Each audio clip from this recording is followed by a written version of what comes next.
Bharat America వాణిజ్య ఒప్పందం జరిగేటువంటి సదస్సులో పాల్గొన్నటువంటి మన రాష్ట్ర ముఖ్యమంత్రి రేవంత్ రెడ్డి గారు అమెరికా సామ్రాజ్యవాదం యొక్క భక్తిని చాటుకోవడం కోసం తెలంగాణ రాష్ట్రంలో హైదరాబాద్లోని నానక్రామ్ గుడిలో ఉన్నటువంటి అమెరికన్ కన్సులేట్ కార్యాలయం రోడ్డుకి ట్రంప్ పేరు పెట్టాలని చెప్పి ప్రకటించాడు.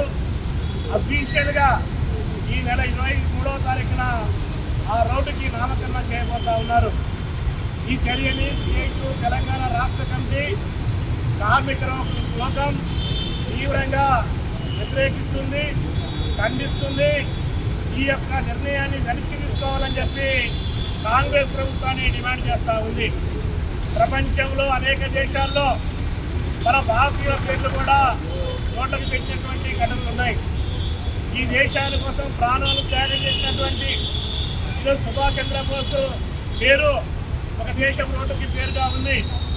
నోబెల్ శాంతి బహుమతి గ్రహీత మదర్ తెరెసా పేరు అమెరికాలో ఒక రోడ్డుకు ఉంది. అదేవిధంగా మహాత్మా గాంధీ పేరు దేశంలో ఉంది.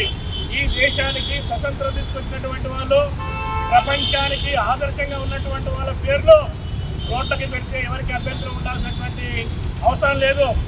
భారతదేశం బ్రిటిష్ సామ్రాజ్యవాదంతో కొట్లాడి భారతదేశాన్ని బానిసత్వంలోనికి విముక్తి చేసి దేశానికి స్వతంత్రం తెచ్చుకున్నటువంటి చరిత్ర కలిగినటువంటి దేశం మన దేశం.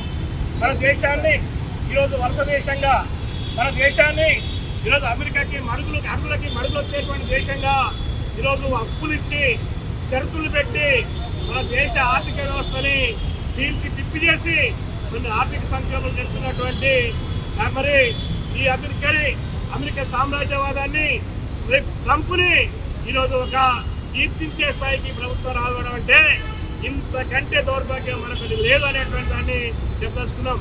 ఈ వెనుక రాజకీయ ఉద్దేశం ఉంది, ఈ వెనుక స్వప్రయోజనాలు కూడా ఉన్నాయి. ఈరోజు నరేంద్ర మోడీ ట్రంప్కి భక్తుడు, నరేంద్ర మోడీ ట్రంప్కి అంటే తందాననేటువంటి పద్ధతిలో ఉన్నాడు. నరేంద్ర మోడీ అమెరికా సామ్రాజ్యవాద చేతుల్లో కీలుబొమ్మగా ఉన్నాడు. కాబట్టి అలాంటి నరేంద్ర మోడీకి మన రేవంత్ రెడ్డి గారు భక్తుడిగా ఉండాలి, లేకపోతే శిష్యుడిగా ఉండాలి, లేకపోతే సన్నిధులుగా ఉండాలి. సన్నిధులుగా ఉంటే ఇక్కడ జరిగేటువంటి అక్రమాలు, ఇక్కడ జరిగేటువంటి అవినీతి, ఇక్కడ జరిగేటువంటి వాటి మీద నరేంద్ర మోడీ ఈడీలను పంపకుండా, లేకపోతే ఆయన మీద ఇలాంటి కేసులు పెట్టకుండా, ఎలాంటి ఎంక్వైరీ పెట్టకుండా ఈరోజు మోడీని సంతృప్తిపరిచి ట్రంప్ని ప్రసన్నం చేసుకునేటువంటి చర్యలకి ఈరోజు కూడుకుంటున్నటువంటి పరిస్థితి ఉంది.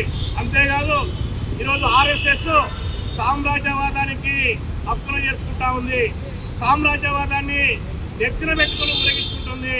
ఈరోజు ముఖ్యమంత్రి రేవంత్ రెడ్డి గారి డిఎన్ఏలో కూడా ఆర్ఎస్ఎస్ యొక్క బీజాలున్నాయి. ఆర్ఎస్ఎస్ రక్తంలో డిఎన్ఏ ఉంది. కాబట్టి ఆ డిఎన్ఏ నుంచి ఈరోజు సామ్రాజ్యవాదాన్ని ఈరోజు ఎత్తుకోవాలని చూస్తున్నాడు. ఇది దుర్మార్గమైన చర్య.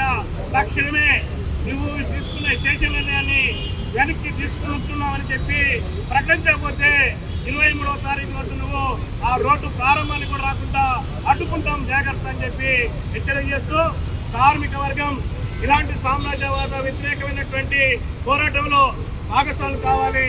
ఇలాంటి చర్యలు ఖండించాలని చెప్పి కార్మిక వర్గానికి విజ్ఞప్తి చేస్తా ఉన్నాం.